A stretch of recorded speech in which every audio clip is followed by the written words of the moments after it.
Mac has not. Sorry. Got it. Kara's here now too. Okay. Mac, have you joined us yet? Rachel is here. Richard Nunez Lawrence. Ruth Essa is not going to join us tonight. Susan Latham is here. Here.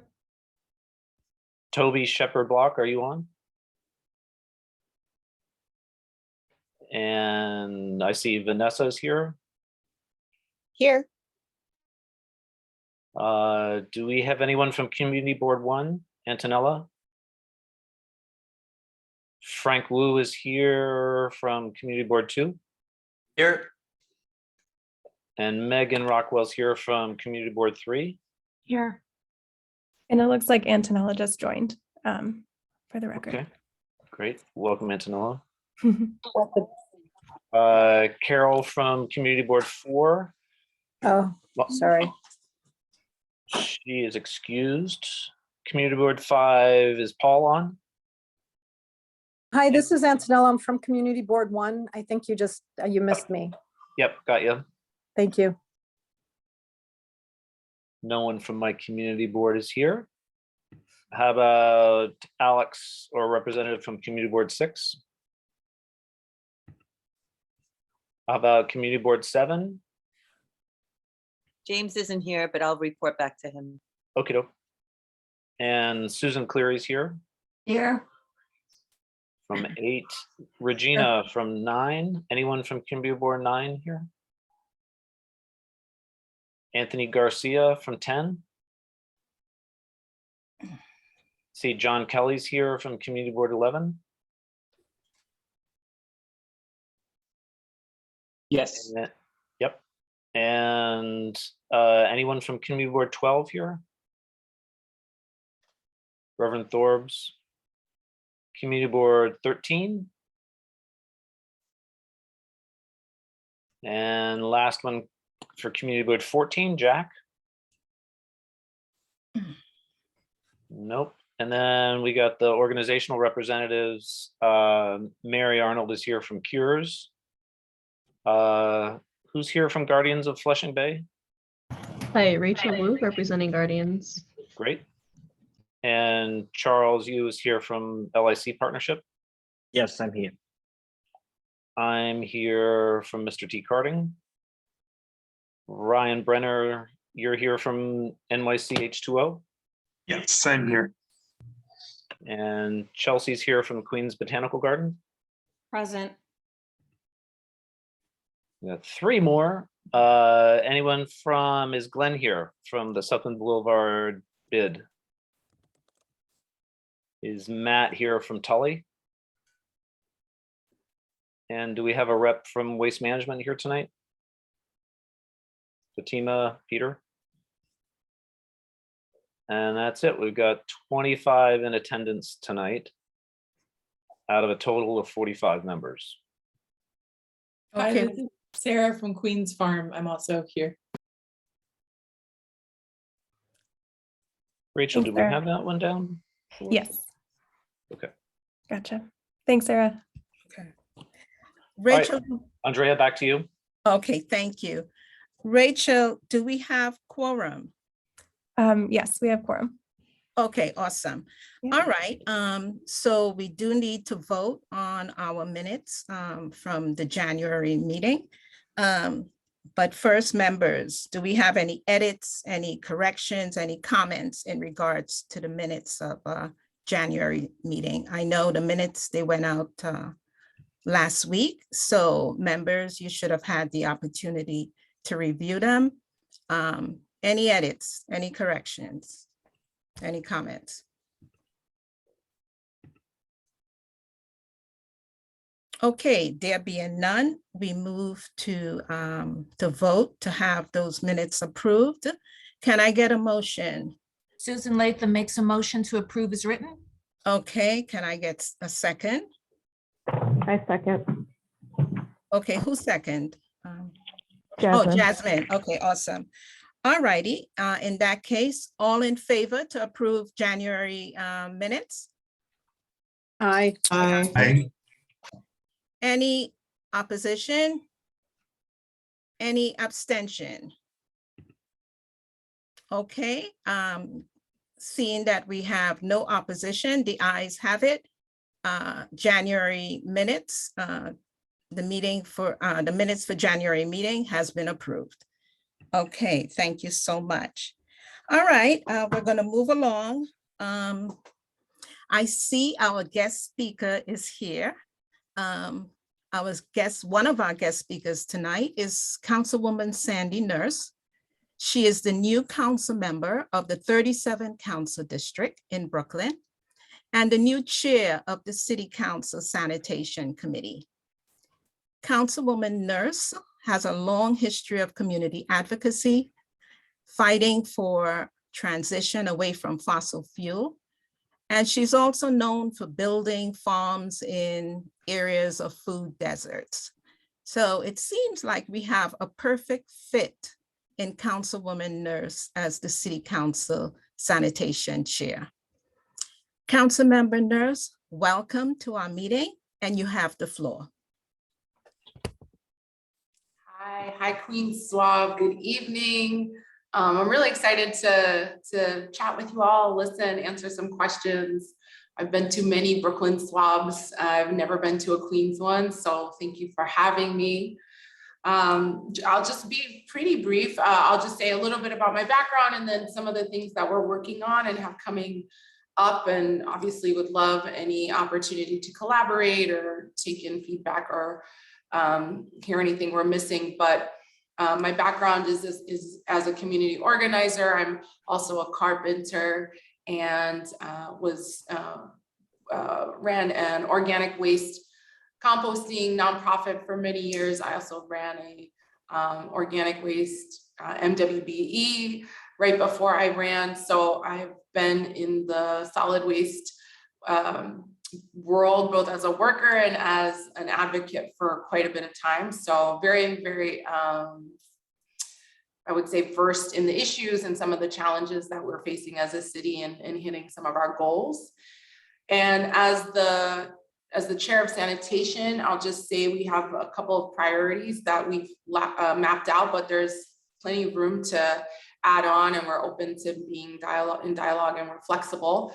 But I mean, as you know, the mayor's preliminary budget came out, and it was a pretty significant cut on top of the cuts from previous fiscal year in terms of both service of like basket service, in terms of any new processing facilities for organics, and then certainly the curbside program being something that's not going to be expanded. And so essentially for the next 4 months, myself, my team, and other members of the sanitation committee, as well as advocates, and I'm sure the Queen SWAB are going to be focused on trying to restore some of those budget cuts. And we really want to make the case for expanding organics. Our team has also put in we're working to introduce legislation on a universal citywide curbside mandatory organics program. We'd love to see it rolled out all the way across the city. And that would include the need for an organics processing facility in the city, more of those. So those are some of our main focus points. We're also really focused on sanitation in NYCHA, making sure we're taking care of our public housing residents and the status and missed opportunities there for really achieving zero waste. Rat mitigation. Rats is a major thing. Rats and litter are some of the biggest complaints that most of the 311 calls throughout New York City are about. So we're going to be really focused on rat mitigation and the funding for that. Some other things we're certainly keen on is oversight over recycling. What's the status of our recycling programs, supporting containerized waste, electrifying our sanitation fleet, and really holding the commercial waste zones RFPs, really making sure those stand strong as the bids come in and negotiations happen around who gets what zones. So we want to make sure that all of those environmental benchmarks in the RFPs are really held to. So those are some of the things that we're focused on right now, and we welcome questions, opportunity to collaborate. We will, as of right now, we have a hearing on March 4th. We'll have 2 hearings in March. One is a non-budgetary and one is a preliminary budget hearing. March 4th is the non-budget hearing. It's going to be on just a general topic of clean streets and vital sanitation services. So please bring all of your sanitation, solid waste, zero waste concerns to testify. We will also, I think we're tentatively planning on having a rally March 3rd to really just kind of kick off 4 months of advocacy and 4 months of this like request and demand to restore sanitation. And on the 23rd, I believe, is our preliminary budget hearing. So March will be a very busy month for us. We'd love to have your voices at the city council and your voices with your individual council members to let them know that these are priority issues for you and for their districts as well. And also the state senator, Brad Holyman, introduced a legislation for at the state level for curbside organics to happen at the city, specifically cities over 1 million, which is in the state, just New York. So New York City. So we're going to be working together to kind of push on both levers at the city and state level and collaborating to really kind of raise the issue and put up the pressure. So I'll stop there, and I'm happy to take any questions. And again, we're really open to partnership and collaboration. Okay, thank you so much, Council Member. We did ask for any questions to be emailed in advance. So we have a few, as well as members, please put any questions you have in the chat, or if you want to just raise your hand, we will certainly acknowledge you. But I'll start with one of the questions that came by email. Discuss how local law 19 mandates participation in sanitation. I always say Disney, in sanitation's Department of Sanitation's residential recycling program, and how that approach would or would not change under a proposed mandatory food waste collection law. Yeah, no, it's a good question. I think, you know, right now we really want to make this infrastructure available to all communities in New York City. My community board, we've never even had it. We've never had the brown bin. We've never had the opportunity to get in the practice of it and enjoy the benefits. And I think some of the bigger challenges have been that, quite frankly, landlords and building operators don't want to deal with it. So we need to move towards a mandatory program so that this operation that Disney's doing is a cost that's justifiable. Right now, we're operating at less than, I think, 2% of intake. And in order for this program to be beneficial, from a city budget perspective, we have to be in between 15 to 20% of collection rates. So collection is not really is not the most expensive piece if we have enough people participating in it. But when we have such low rates, we can't really get there. Part of the state legislation and part of what we would hope to put in our bill, if we ever get an opportunity to introduce it, is to really require buildings to have specific facilities for this, to have this mapped out, to have a building plan. So parts of different legislation has asked for new buildings to have a solid waste management plan, but we want to hit all existing buildings in that. So dedicated space for containers, for a system to have a sorting space for all buildings. And whether they're buildings over 10 units or buildings under 10 units, it needs to be across the board. And there's a lot of different technologies and options that are available to make this a reality for all types of buildings. And part of it is also to at the state level, and we hope to mimic it at the city level, is ensuring that custodial services, building managers are trained, that they are required to do this the same way they do with recycling. Okay, thank you. Kath, I see you have Catherine Savino. I see you have your hand up.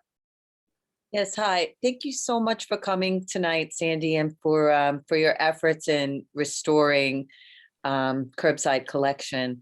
It's been incredibly disappointing to, I'm sure, everyone on this call and so many others that that it's been such a stop and start, and stop again approach to curbside collection. But I'm just wondering, what do you think, when you talk with your colleagues, realistically, what do you think are the chances of getting in a citywide mandate and the facility to be able to process all of the food scraps? I mean, I would love to see it, but that's really my question. Thank you. Well, I think we have an interesting class of new members. I think this is probably one of the more environmentally conscious classes of people that I've seen, and I'm hopeful. Passing that legislation now, it's not that it would have a budget implication right away. So there's, New York City passes laws all the times that are very, very ambitious, and then of course we don't fund them or do oversight over them. They just become pieces of paper. But given that sometimes things can move necessarily without having an immediate impact. So I think what we have to do is show that there's demand right now. The perception for lawmakers and folks who have been in these agencies for a long time is that only certain communities want this.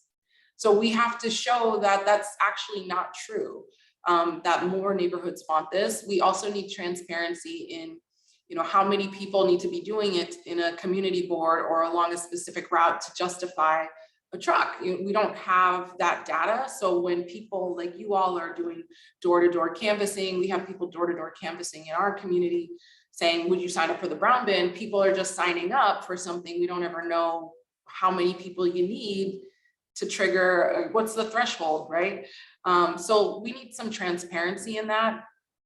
But I think that I feel that there is every opportunity to try to push for something like this. It's on all of us to make the case and let our council members know we want it. I think the sanitation committee is a good group of people. There are people, for example, who supported the renewable Rikers, the plan to close Rikers, which would allow for an organics facility and a wastewater recovery facility and other renewable energies where we could actually have a processing facility at a sizable scale in New York City to bring down some of the costs associated with overall collections and processing, and reduce our export costs. So there is a lot of potential. I think we just have to get out there. We have to do the legwork and make the noise to tell the city we want it. The mayor and I agree. It's as it stands right now, this is an inefficient program. As a voluntary program, it doesn't make sense. And at the threshold that we need for it to be cost effective, at minimum, we need it to be at the same participation rate as recycling. And that is required for everybody. So this is something that we can achieve. It's just about making the case, and it's about really demanding that this is a priority and connecting the dots between all the litter and all the rats that we see everywhere, which is a big priority for many members is litter and rats, making that connection to separating out organics from the trash bags on the streets, until we transition to some idealistic containerized waste situation, which maybe we'll get to one day. Okay, thank you. Adam, can you check the chat to see if there are any questions on there? In the meantime, I'll go on to the second email question. It is a bit lengthy. It says, in Western Queens, in Long Island City in particular, there's a lack of street cleaning in dense residential neighborhoods. We've worked with Department of Sanitation on the request with a formal community board request. the local city councilwoman, the Queensborough president, and more to address sanitation issue in a growing neighborhood. However, Disney claims a lack of resource and funding to expand cleaning routes. What is the current budget status of the Department of Sanitation on expanding street cleaning to changing neighborhoods? And what is the best way to work through the process with the agency? Yeah. So one thing that I didn't know that I learned recently is that DEP actually funds the street cleaners.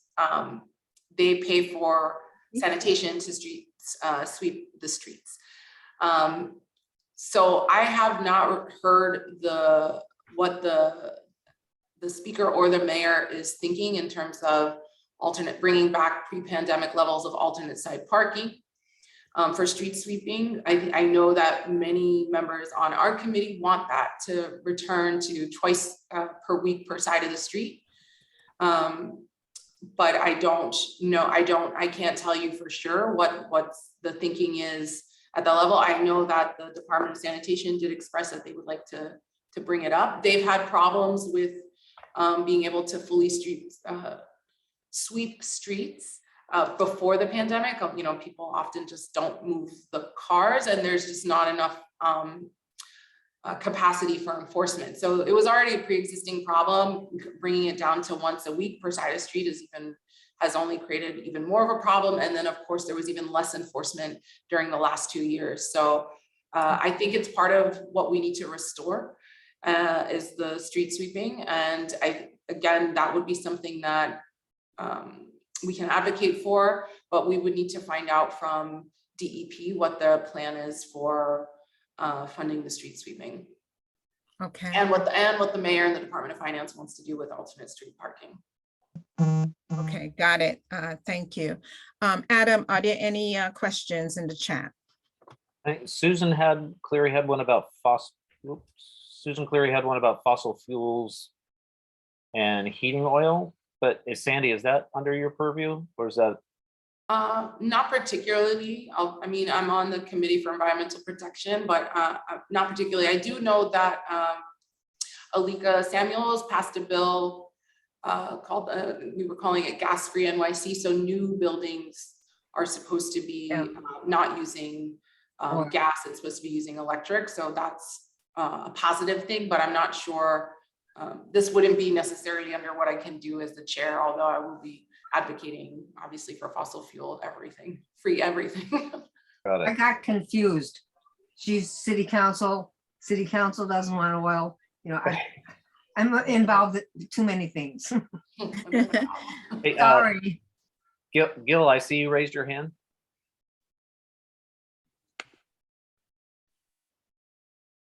I've raised my hand. Thank you. Sandy, it's really good to have you on with us this evening. I'm so ecstatic that you are representing us, the people on as the commissioner or the chair of the Department of Sanitation committee. I have a question. I'm going to bring it back to compost here, organics. It's obviously really upsetting to hear that Mayor Adams wants to cut funding for the curbside collection.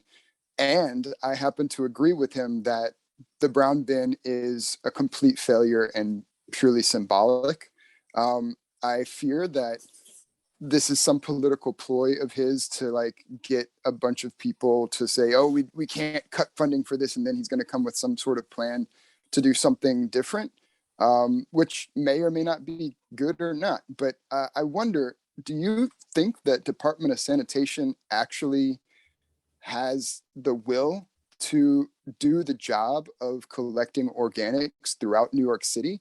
I know that when the brown bin has been rolled out in new neighborhoods, there's always problems with the rank and file on the street not collecting, telling people not to put it in there, just throwing the brown bins away. I know that there's been problems in the garages with the lieutenants very unequitably giving people or reassigning people to the organics positions and causing upset.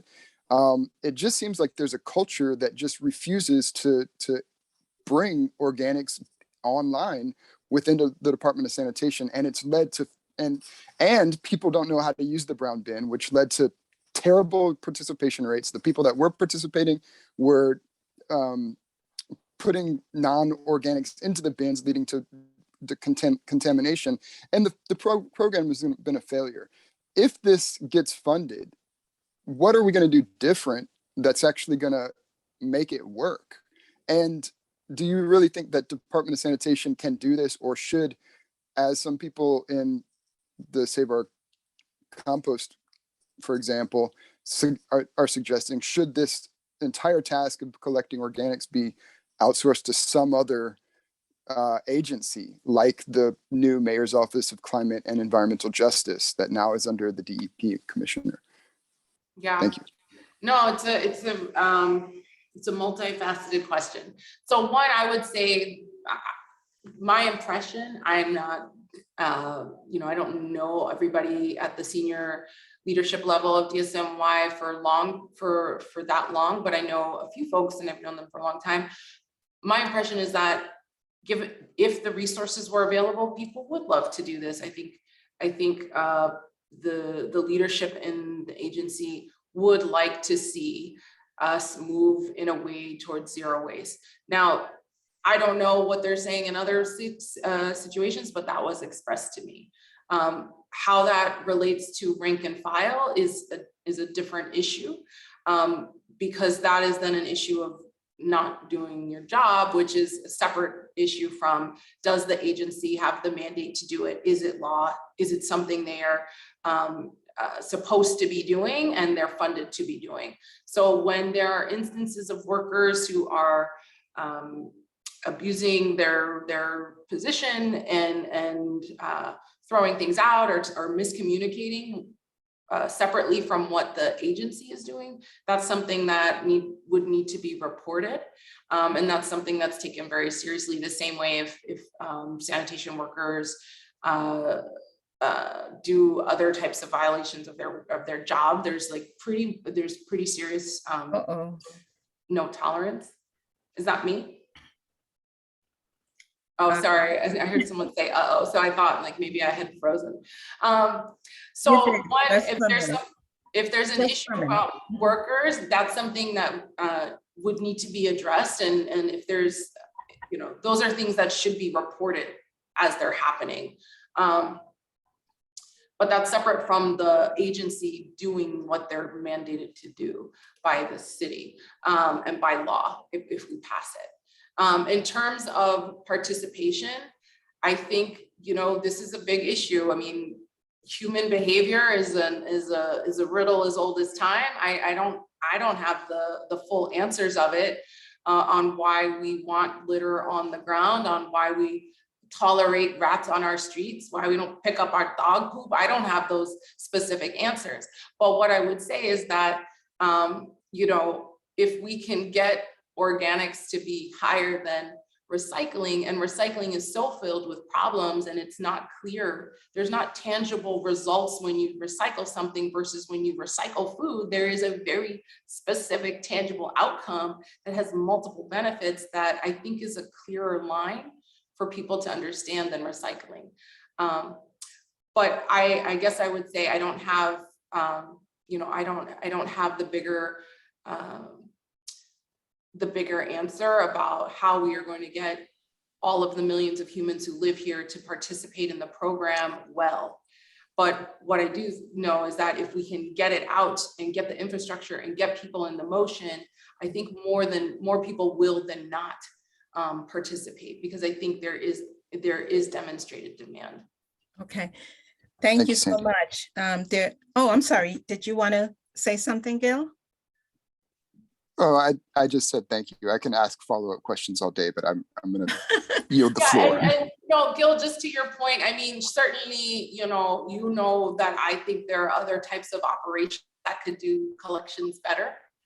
But I mean, whether or not the city is going to explore and work with those kinds of operations to get them to scale is a whole different thing.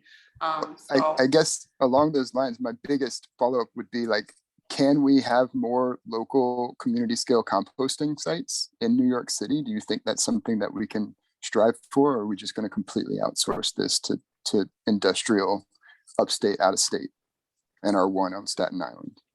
I would say they're not one or the other. Yeah. I mean, we've got the smart bin pilot, we've got people using machines, there's community scaled, there's gardens. I mean, I think we have to have as many opportunities as possible for people to participate in this practice in whatever way makes the most sense to them. But at minimum, the city should be trying to reduce its overall waste exportation goals or waste export levels, and to be diverting material out of landfills as much as possible. Thank you, Council Member.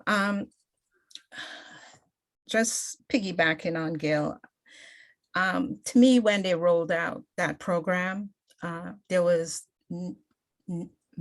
zero education, especially in Black and Brown communities.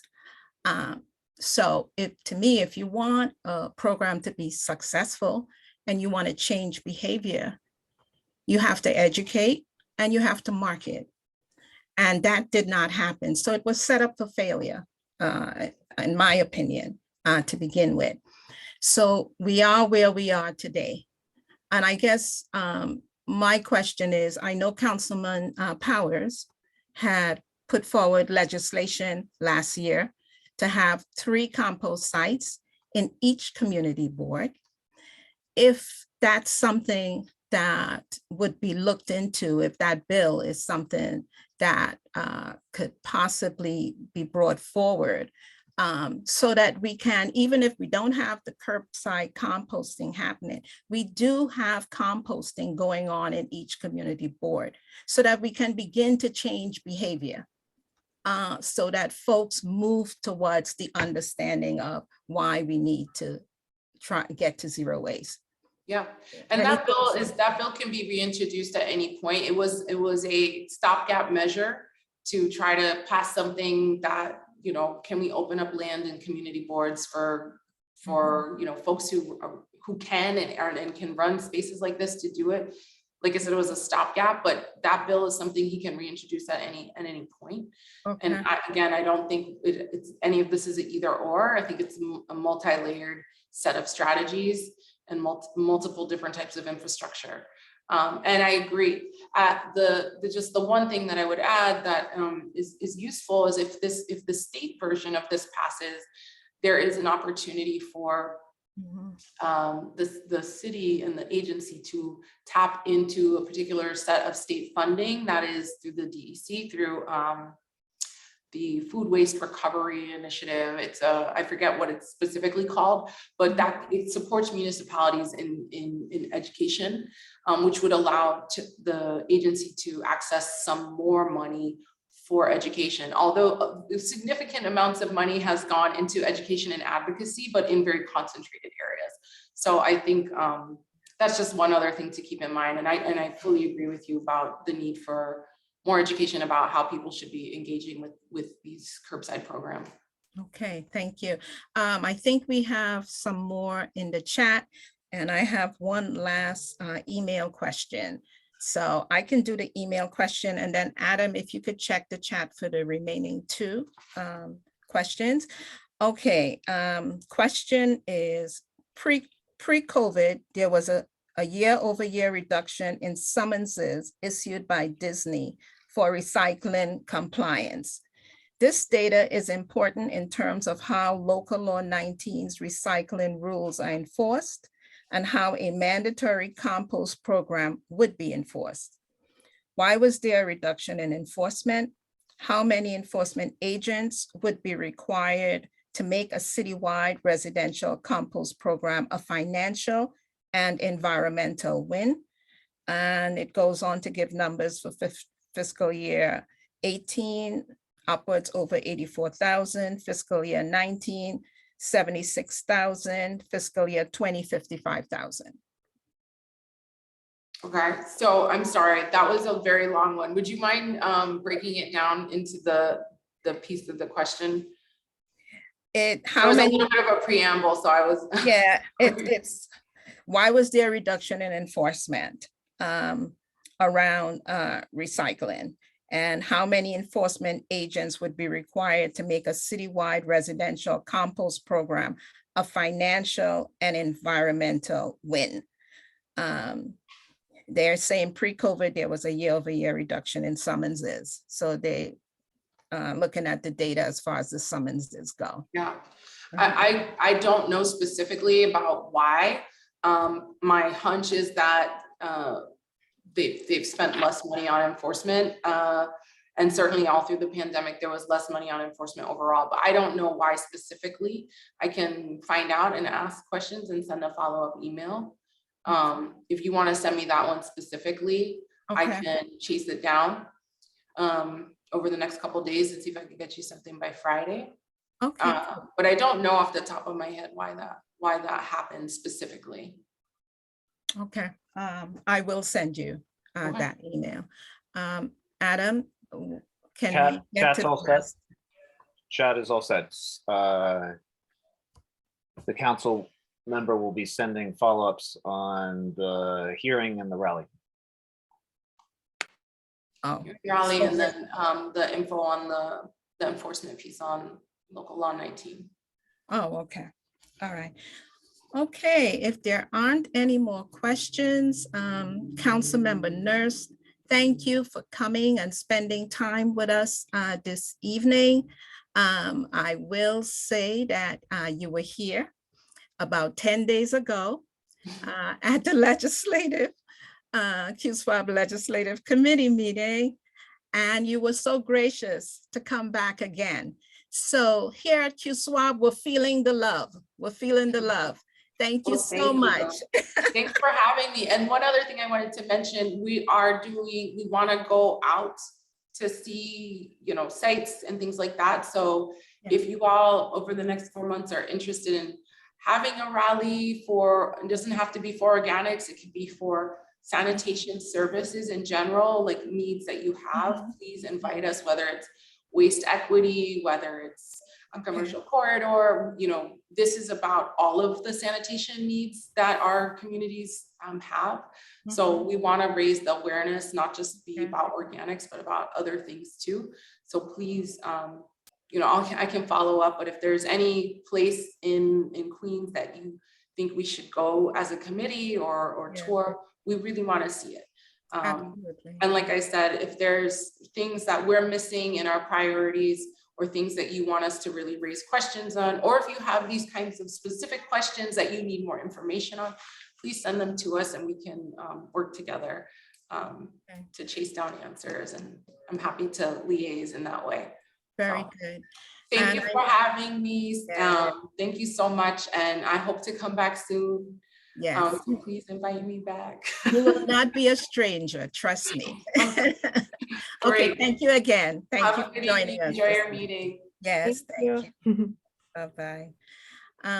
Okay, moving right along. That was good. We have with us today, we have Rhonda Geiser and we have Matt Savello. We're changing the agenda just a little bit. And as you guys know, they're members of Manhattan SWAB. And last month we voted to join an all SWAB EPR hearing, which they were having. And we've asked them to come back to just kind of talk about follow up and what happened with the hearing, how it went, and also to talk about some next steps with us. There's also an all SWAB EPR letter that they'd like us to sign on to. So Matt, Rhonda, thank you for coming. You have the floor. Thank you, Vice Chair Scarborough. Rhonda, would you like to open up or would you like me to open up? And Rhonda, are you muted? I am sorry, I was There you go. talking my head off. Okay, I can give a quick summary and then you can go into some details because you've got the, okay. So basically, we had the hearing, we had about 25 experts speak who are experts in the field of waste and environmental justice and environmental sustainability in general.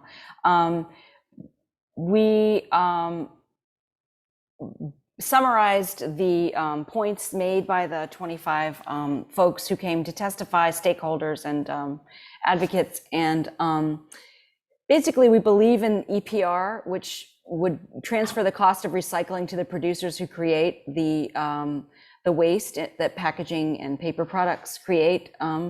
But we believe that the bill, based on our reading of the bill and also based on the testimony of the experts, that it should be changed in order to give greater control of the program to government and take it away from the producers who actually created the problem to begin with.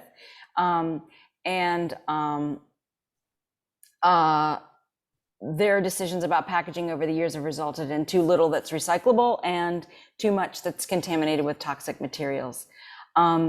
So we believe also that this bill should be fixed or remediated or through amendments or taken out of the budget of the governor, and we can put forth a better EPR bill another time. So the bill contains 8 points that we outlined that basically gear it more toward the original intent of EPR, which is to improve packaging design, for better recyclability, to reduce packaging in general, and to actually transfer the financial responsibility for end-of-life costs to the producers. And without giving producers too much control and oversight over their own taxation and program. Matt, do you want to, Matt, maybe you want to talk about New York City's. Yeah, so when we, thank you, Rhonda. So when we put together this hearing, I think we wanted to engage the stakeholders in New York City. And we wanted to hear from those stakeholders, what the potential implications and impact on our recycling infrastructure in the city, collection and recycling infrastructure in the city of New York potentially would be.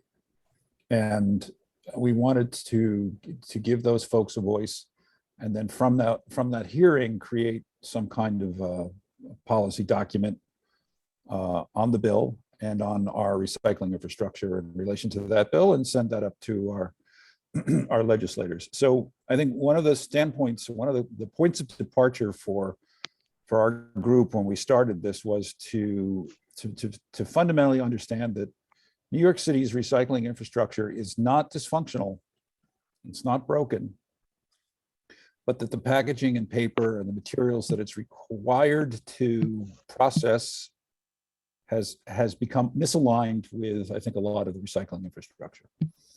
So we looked to make sure that that the bill, the way it was written and what stakeholders had to relate to us about the bill. Someone is playing basketball or something. What's going on there? So it's like bump, bump, bump. Sorry, I hear some bumping. So that idea is that we wanted to preserve and protect our recycling infrastructure first and foremost in relation to this bill. And so that's our point of departure. And from the testimony and from our research, we came up with these 8 critical areas within the bill that we thought required legislative remediation, perhaps through amendment, to make the bill less potentially damaging or perhaps injurious to our recycling and collection infrastructure in the city of New York. And so the next steps are obviously to get the SWABs to read through the bill and vote on it. The letter, and vote on it to whether to sign each SWAB's name to it. We'd like to have all 4 SWABs. We all 4 hosted it.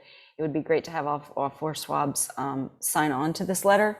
And then whoever signs on to it, we will send it to the governor, because it's her bill and her budget that she proposed. We'll send it to various members of the Assembly and Senate, and the press.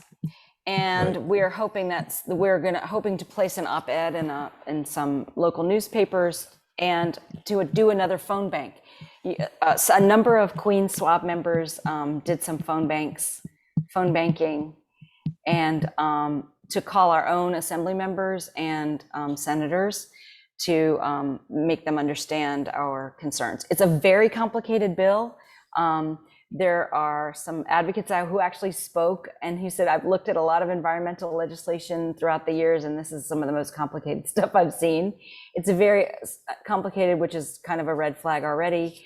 And maybe there's been a lot of, maybe the idea of EPR is just enticing enough that folks didn't give it a close enough read to realize that this is a giveaway to producers, basically.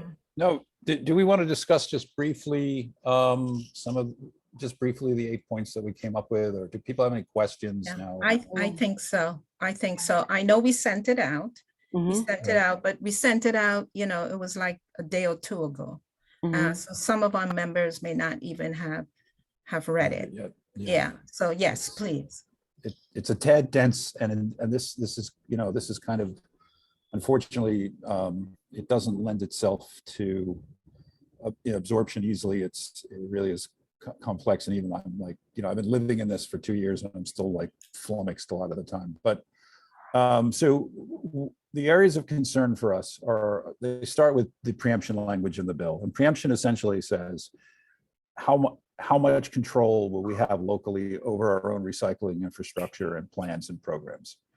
And the language in this particular bill is quite strong in that regard, in terms of limiting as much, limiting our own control over our own programs should we disagree with the overarching plan that is created by the producers with the approval of the Department of the Department of help me out, Rhonda. The DEP, the DEC, the DEC, sorry. DEC. Yeah.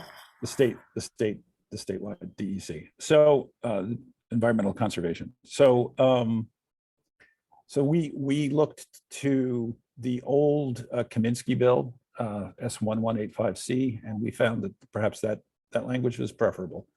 And I don't want to go through a detailed analysis of the language, but you know, we do at a very high level summarize our concerns that perhaps the bill's Title 33 is too restrictive in that regard. And we think that it could potentially threaten some of the successful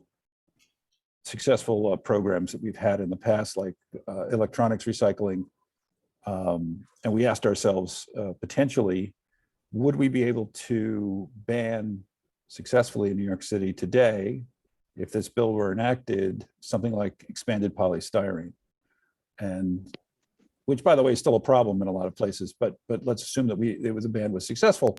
You know, would that be possible today? And we were concerned that may not be possible under the new bill, because a producer could say, I have a recycling plan for expanded polystyrene and I think it's recyclable, and therefore you have to either accept the plan or reject the plan, or lose out on municipal reimbursement for your recycling infrastructure. I mean, the DSNY, when they testified, said they believe that the EPR bill could potentially provide the Department of Sanitation with $100 million a year in revenue. Now, I don't know if that's true or not. I mean, I don't know if it's possible or not, but the point is, at what cost? And so, you know, we have to be careful of what we're trading away for the potential reward down the road. And the second point is on municipal and private reimbursement. So the producers would be collecting funds to pay the Department of Sanitation and the recyclers, the recycling infrastructure, the private recycling infrastructure like Pratt and SMR, SIMS. And they would have to justify their costs in a very detailed manner, which could be onerous. And this is a cost-based way of assessing costs. And it seems to us to be a bit, I don't know, extreme. And you wonder what the overhead cost of just reporting their costs to the producers would present for the Department of Sanitation and for SINS and for Pratt and for anyone else who participates in this reimbursement schedule once it's finalized. So that was a concern for us. And, you know, we thought that perhaps that needed to be removed from the bill or amended severely or seriously. And then, of course, there's the toxic chemicals provision. The toxic chemical provision, there are about 10. I'm not going to mention any of the 10 items in the toxic chemical provision of the bill, but because they're big, long, they're tongue twisters. But there's 10 of them, which we believe should be included in the bill as prohibited. And we also thought that the language around thermal recycling was troubling. We believe that that language should be changed to allow the proof of concept at scale of thermal recycling. And thermal recycling is essentially using heat and chemicals to break plastic into several raw components.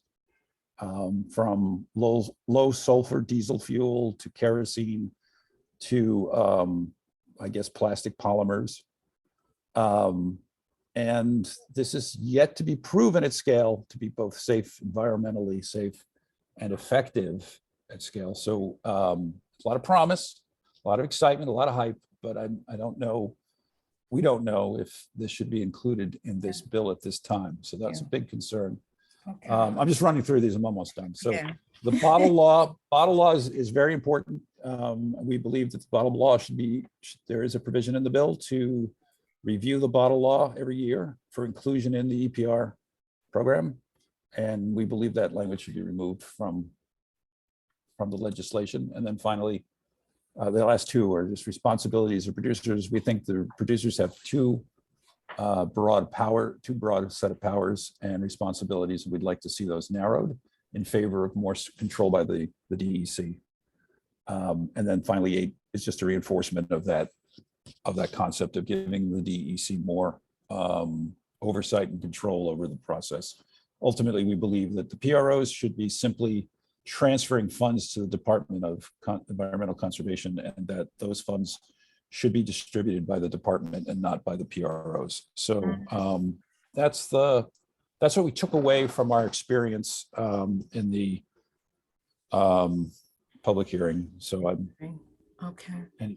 Well, thank you so much, Matt, for that. Members, you've heard both Matt and Rhonda speak to the hearing and speak to the outcome and their takeaways from that, which were 8 amendments, or in some instances, just removal from the language that sits in the governor's budget. And I guess the question is, they would like to put forward this letter as an all SWAB letter going to the governor regarding making these changes, these amendments. Are you guys in agreement with this? Do you have any questions for Matt or for Rhonda around this? Matt, Rhonda, just curious, what's the deadline? When are you guys looking to send this letter out? We'd like to send it out as soon as possible. This week would be great. We're trying to get all the SWABs to vote, you know, as soon as you can. This is there's a tight time frame in terms of this legislation and getting it out of the bill, perhaps proposing another. Okay. And the strategy is you're, of course, will be sending the letter to the governor. Who else will be sending letters? Who else is lobbying on this? I'm just curious, but outside of that, who else are we sending it to? To the Speaker Hasty and the Majority Leader, Andrea Stewart? Yeah, and also to the chair of the Senate Finance Committee, Liz Kruger. to the Assembly Ways and Means Committee Chair, Helen Weinstein, to our local representatives, if we'd like to send it to them, also to the press. And we'd like to also send it to, and they'll be sent via email, to the sponsors of 1185C, which I realize is a different bill, but there's a lot that overlaps. Yeah, and they certainly can weigh in on our behalf.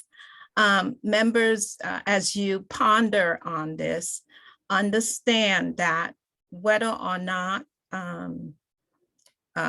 this requesting amendments be made, whether or not we're able to get this done. If it doesn't happen, April 1 is the budget.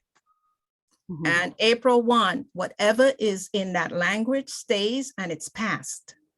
So as you ponder on being a part of this, just dwell on the fact that if we choose not to be a part of this, either way, the budget gets passed and the language stays in there.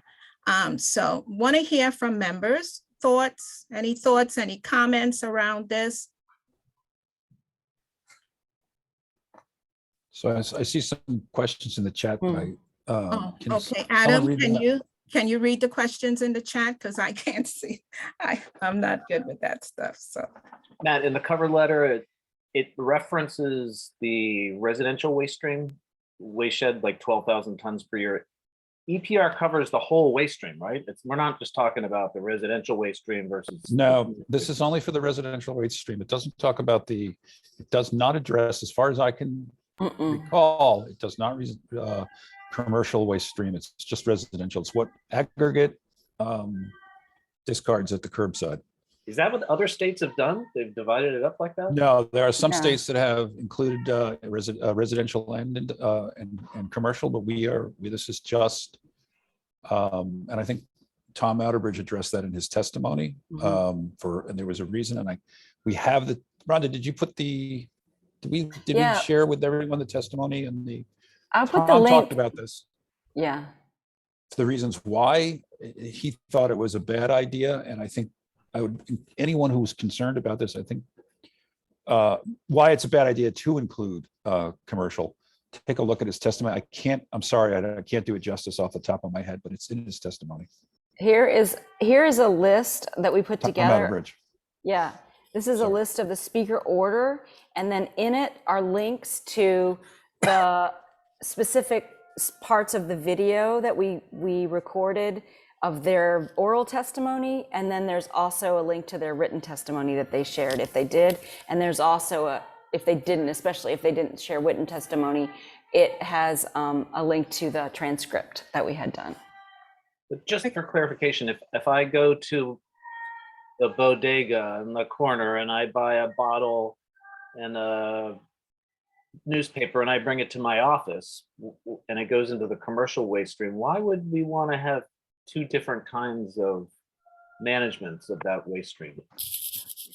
I mean, that's another good question.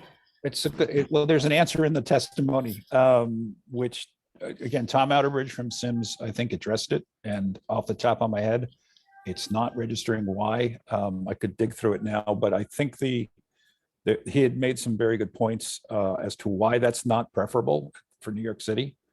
The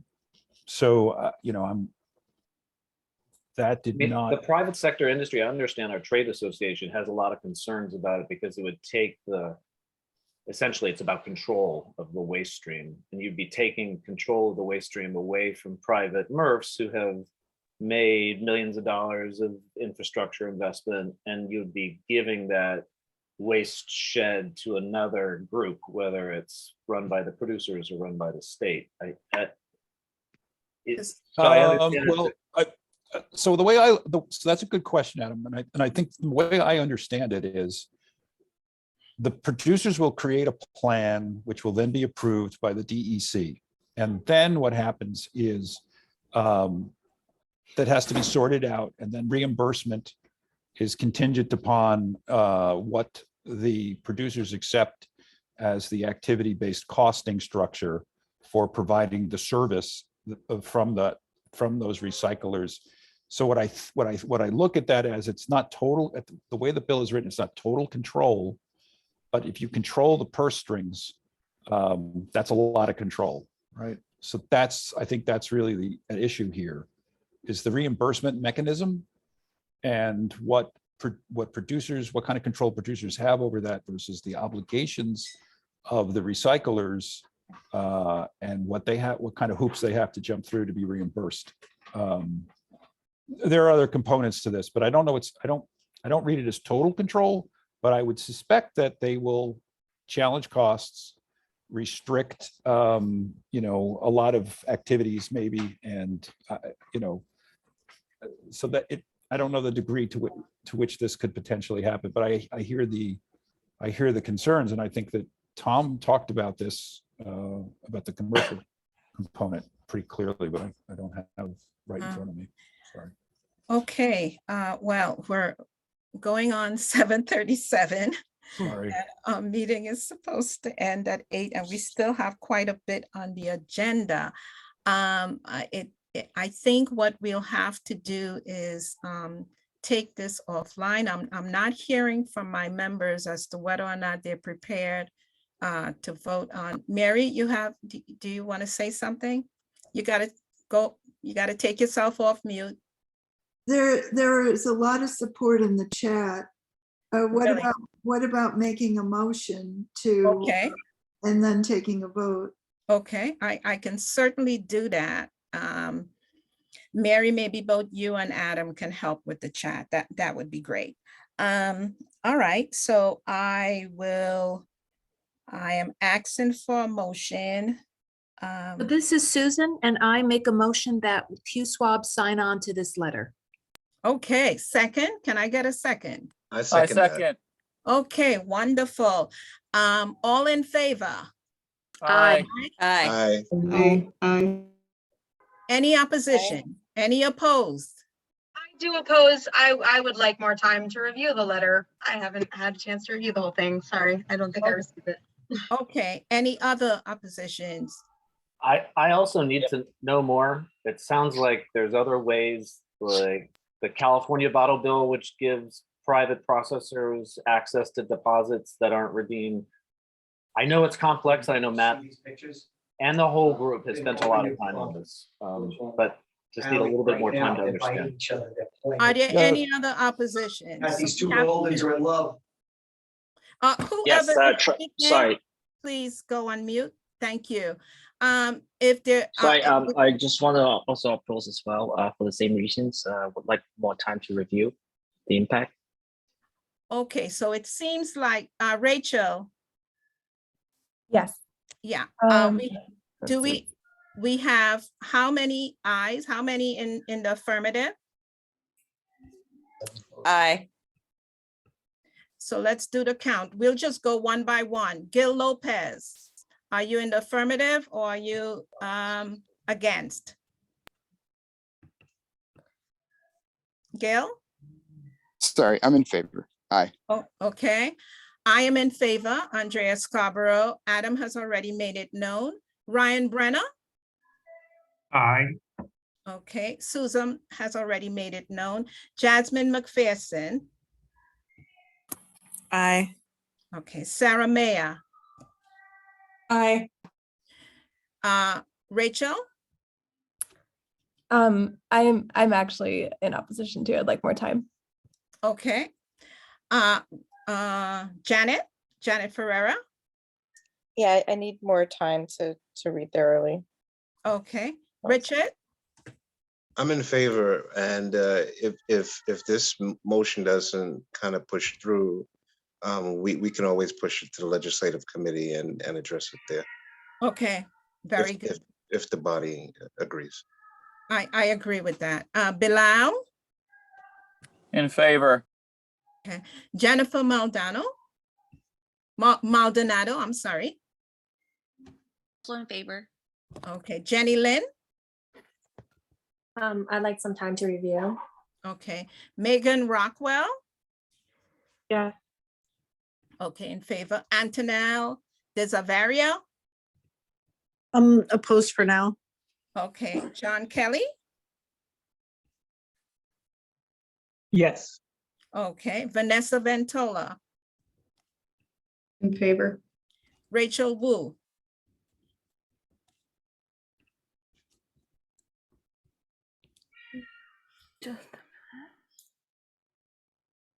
Rachel? Are you in favor? Are you opposed or do you abstain?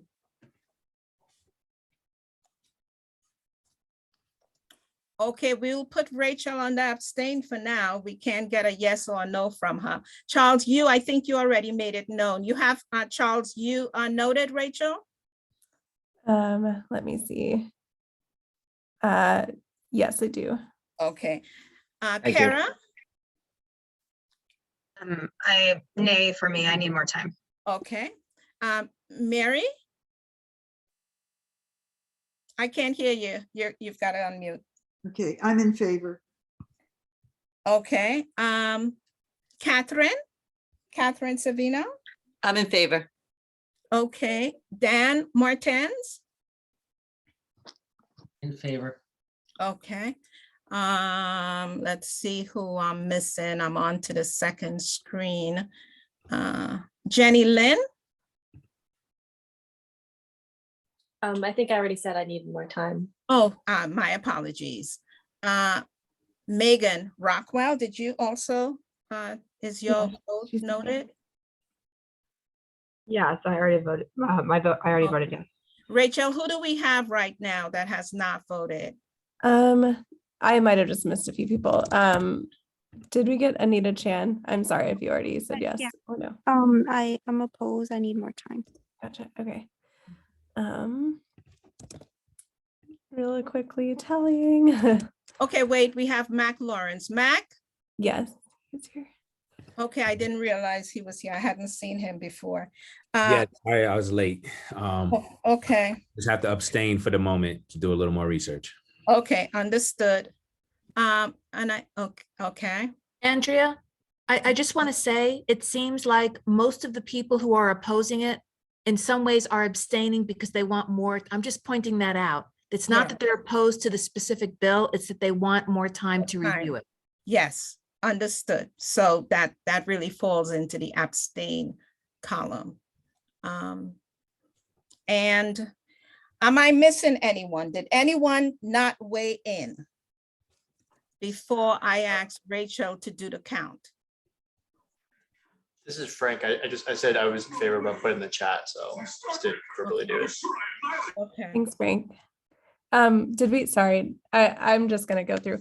Susan Cleary, did we get a vote from Susan Cleary? I believe Susan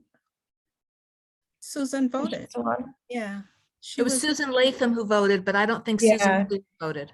Oh, okay. Yeah, is she still on? I don't think she's still on. Okay, I'm just going through my list of who's Still here. have And then- quorum. We still have quorum. It looks like we still have quorum. Yeah, right? and then Ellen Beret from CB13, did you vote? Sorry if I missed you. No, I didn't get to vote. I've been having tech issues ever since I Oh. got to the meeting. Okay. Alan, are you in favor or are you opposed or do you abstain? I abstain for now. Okay. Great, and then Rachel Wu, we weren't able to get a response from. I'm so sorry, Charles, I lied. I did not get your response. Rachel Bogelin, Rachel Wu is saying that she is going to abstain. Okay, understood. She Thank has you, to Mary. go back to the Guardians. Yeah. Thank you. Okay, what about Eleanor Batchelder, Tarika Morris? Yeah. I think Tarika we're is only voting members. Yeah, she's not Yeah, a sorry about that. Yeah. I'm just here on behalf of the Queensborough President's Office. I'm not a voting member. Okay, and Sorry, Rachel. Mhm. You were saying you got me or you haven't got my vote? If you would repeat it. Right, I was saying nay. Great, thank you so much. Thank you. Great, and then I'm just gonna list the last few people I missed. Ryan Brenner, Sorry, I know you said it before. Yes. Yes, okay, great. Chelsea and Kababian from Queen's Botanical Garden.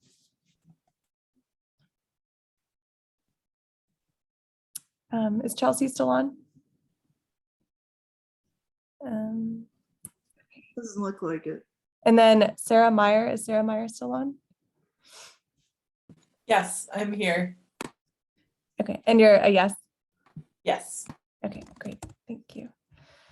Okay, I'm gonna quickly tally. Let's see. If we wanted to, I know this is anticlimactic, but move to another part of the.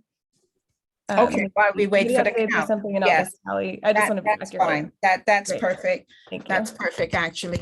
Okay, members, we do have a third speaker, believe it or not. But this should be very, very quick.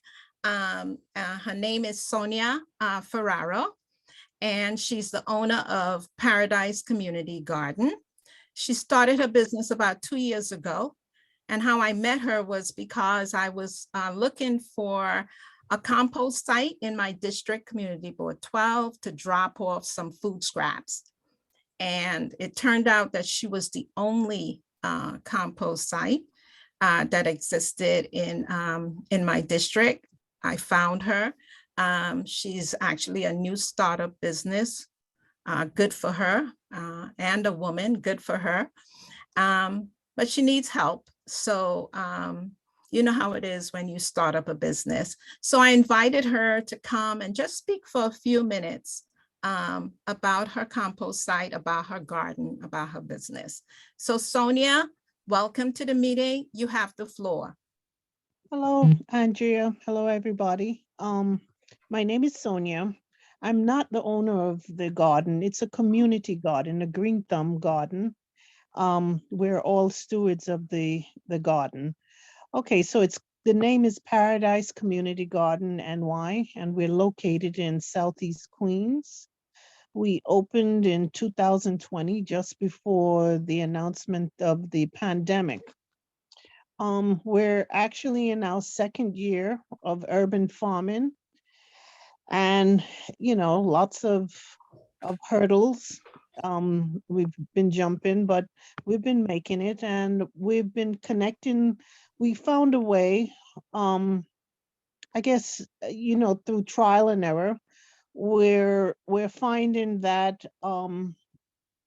it's better this way to commit. We're striving to connect the community to healthy food and diverse food and composting by collaborating with the educational programs, high schools, elementary schools, middle schools, and after school programs. We're currently partnership with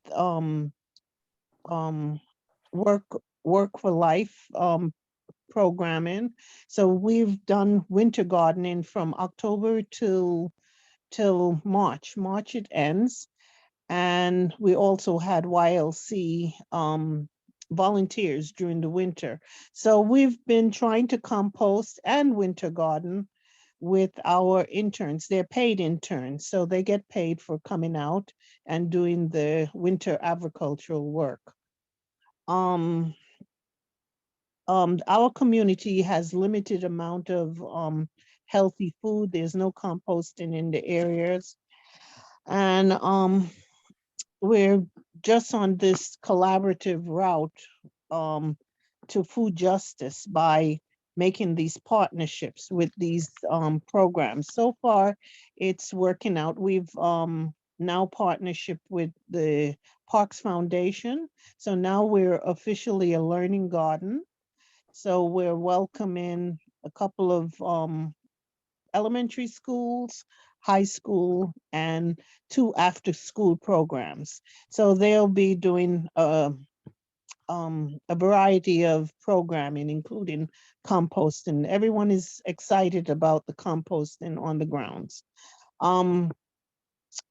our food scrap drop off, Queens Botanical Garden helped us to get started. Most of our composters, they had to move on to new jobs, after the pandemic. And it was a little difficult. So now we're welcoming volunteers and also gardeners to Paradise. I've received a lot of requests for food scrap drop off and for composting in the area. I didn't realize that that we would be missed when we stopped, but I can see that we made a big difference and people want us back. And I guess that's in a nutshell. So right now we're looking for volunteers, also gardeners, and even volunteers that maybe want to work with some of our interns, whether they're paid interns or volunteer interns. Right now, I have Sasisha Bennett. She's in the meeting tonight. She's more trained in composting and tweaking her skills. She's very excited about it. And I guess that's it. So thank you for inviting us. Yes, yes. Well, thank you for joining and sharing your story with our members.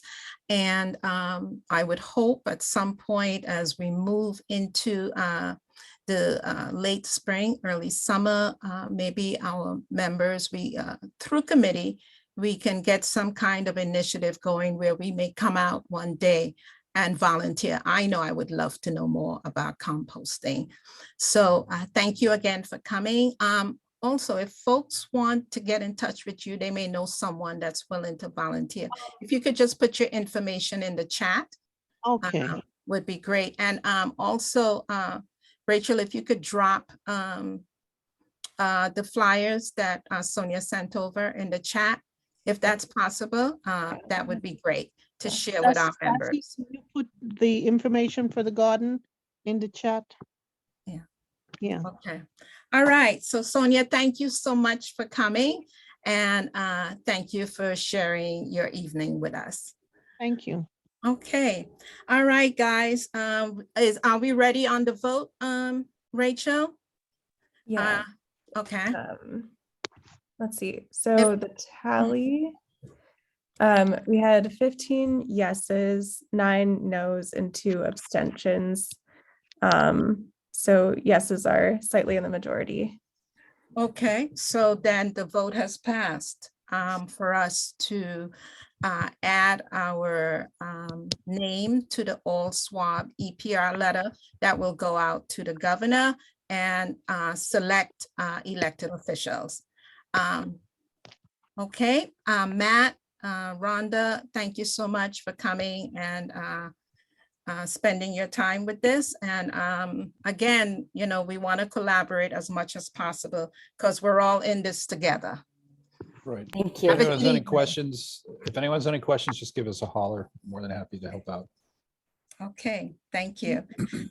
All right, guys, moving right along. We need to go to committee reports. I think that's what's up next. And in no particular order, we'll just start with Kara. Can you give your report?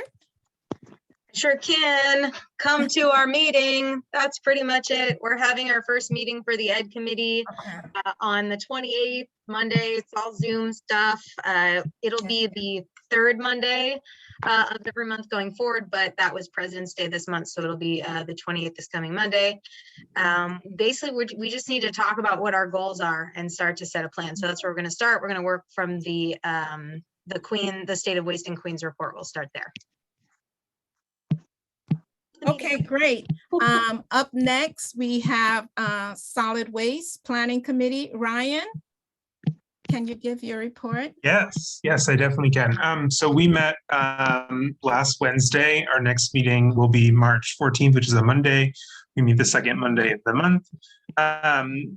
Quick updates. We voted to recommend that we do not endorse the Put Waste to Work campaign.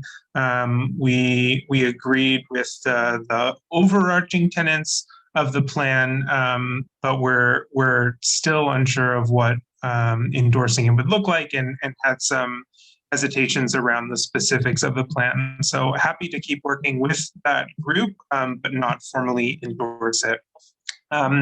Second points are where we're working through the solid the state of waste report in Queens. And so one of the things we're doing, this relates to the previous report, is categorizing the goals by committee to share with the committees. So that might be something that you all find helpful as you're planning your work. The other thing, and I don't think we have time to talk about it this meeting, but we're looking at different parts of the report have specific information for each community district. And so we want to put together materials for each community district and work with the community board reps of SWAB to present. And you know, we want to get a sense of where people are at if they're interested in that.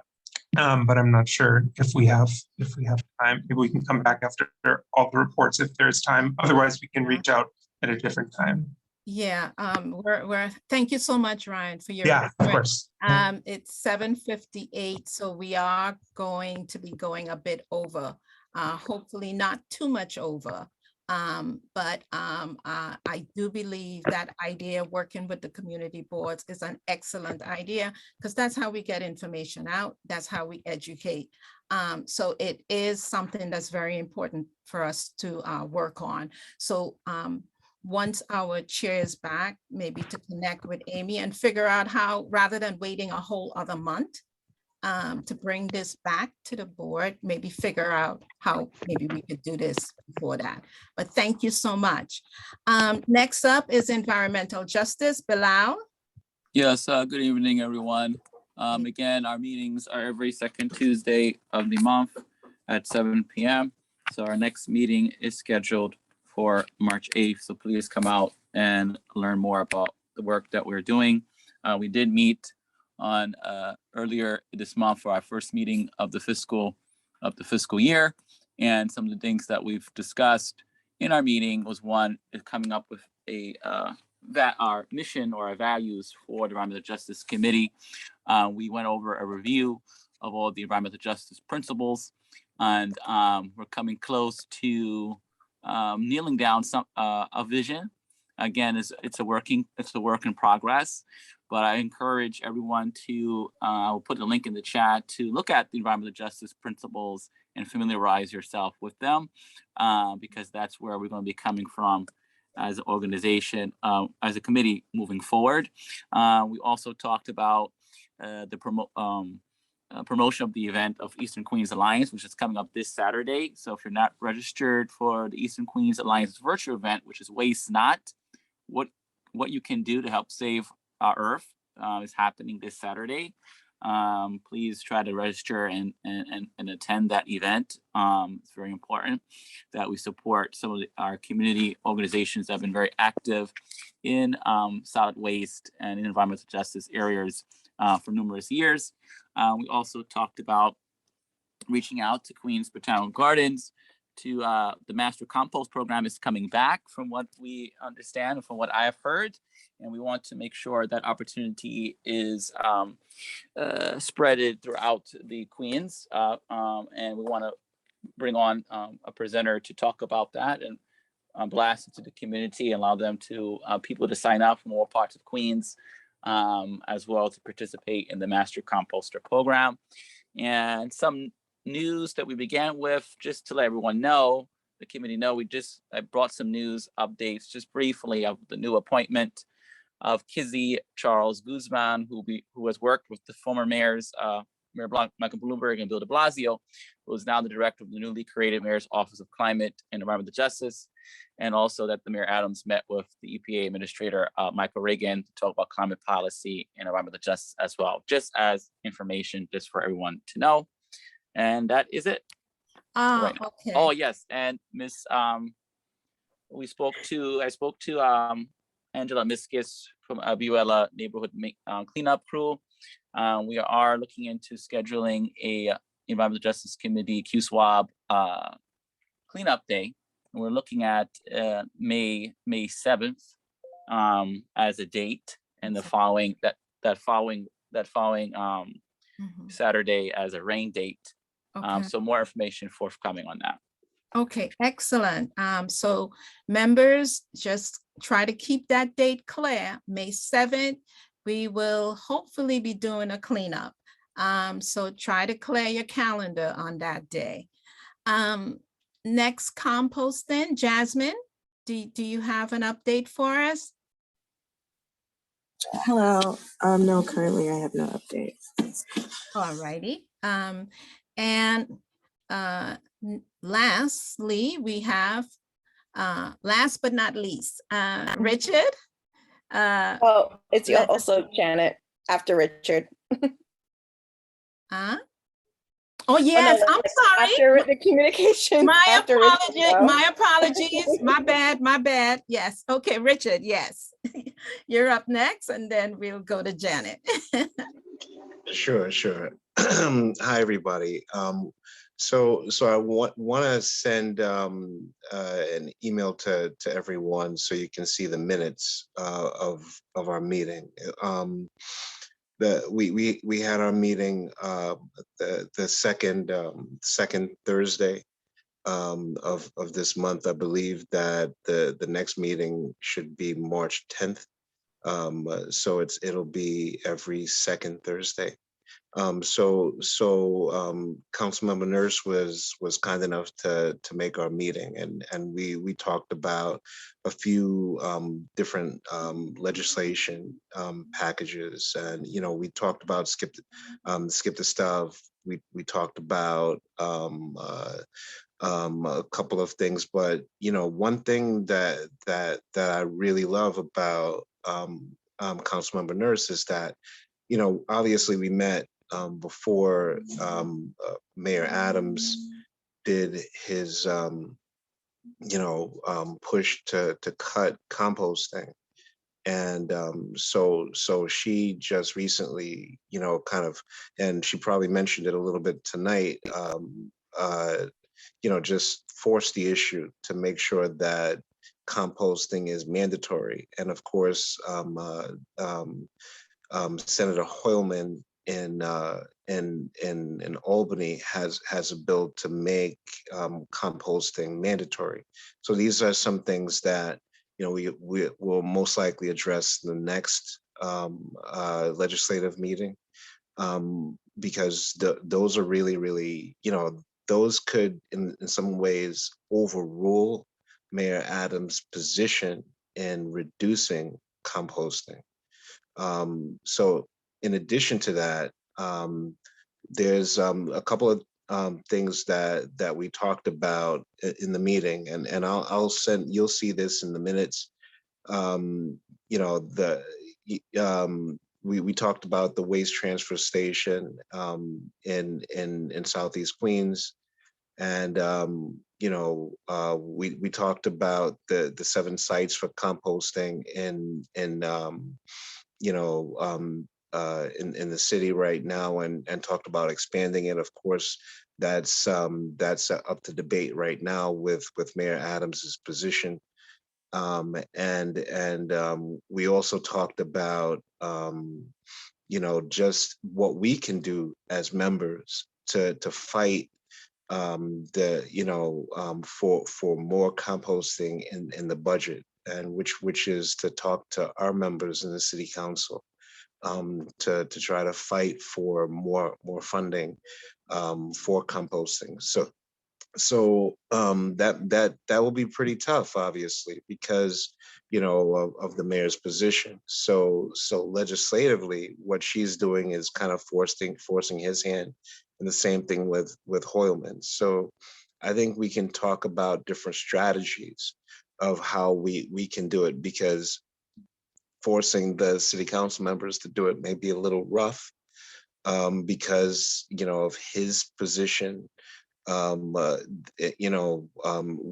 have to see where the speaker kind of sits on it, because if the speaker chooses to fight him, then we have a really interesting situation on our hands. So I think this is a really crucial moment, where we can get the swabs for the most part to support some things potentially, but also, if we want to push, how hard would we like to push, right? So, and of course, we'd have to do so because, we are kind of like an arm of the Queensborough president. So we have to do so with that understanding as well. So with that said, if you guys would come to our Thursday meeting on March 10th, we can talk more in detail about some of these things. But a lot's going on, and it'll be great to get a lot of feedback. And I'll send the minutes for our meeting from February 10th to everyone as well.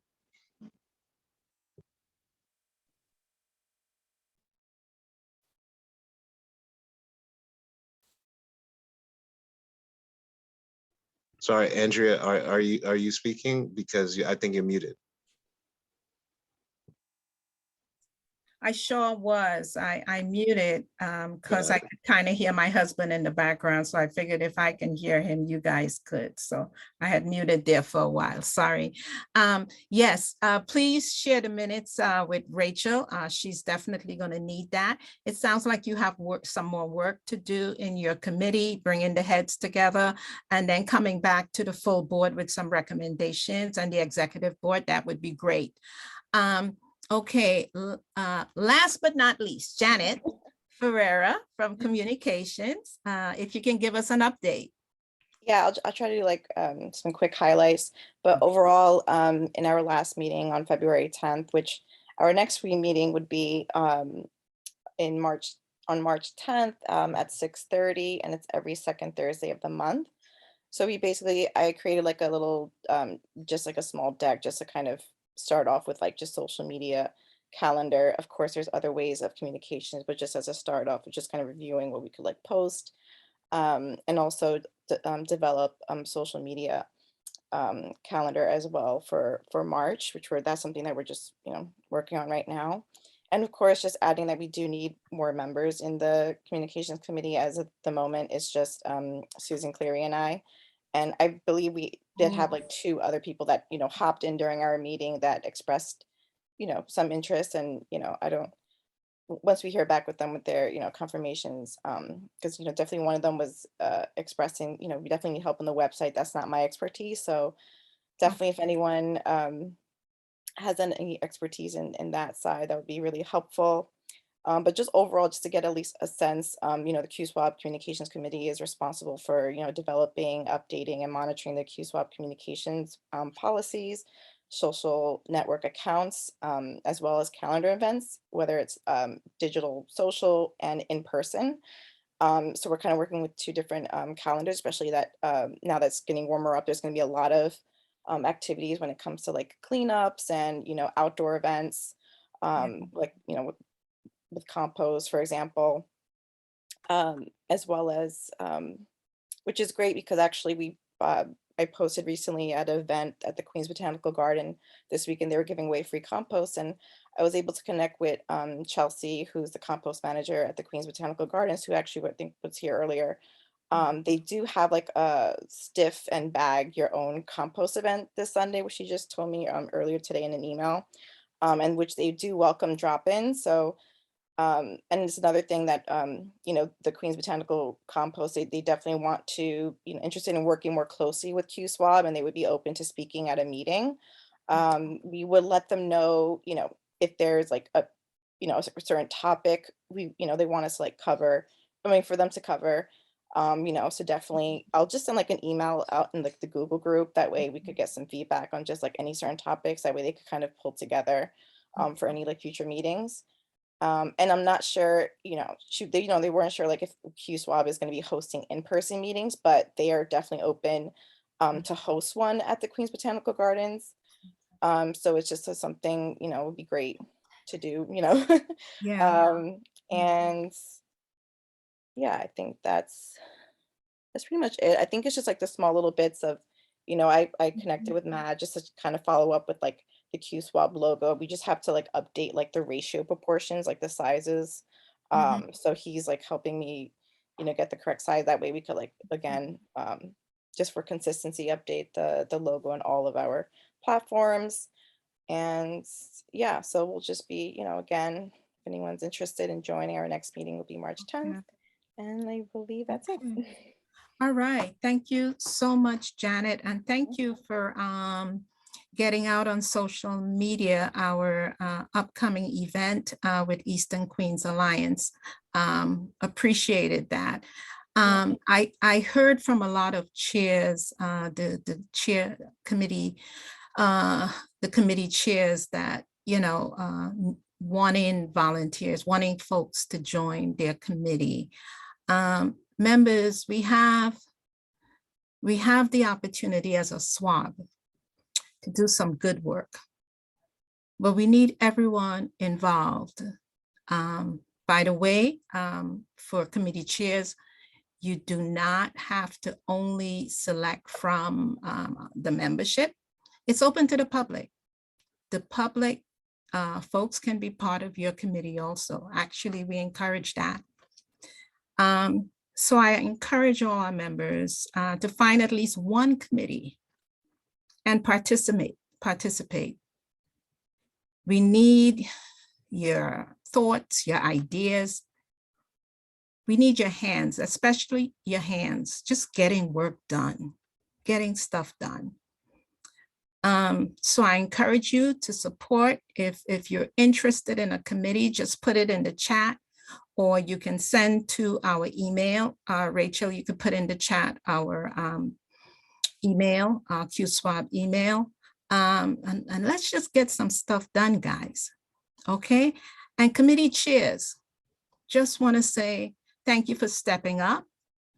And thank you for your service to the Borough of Queens.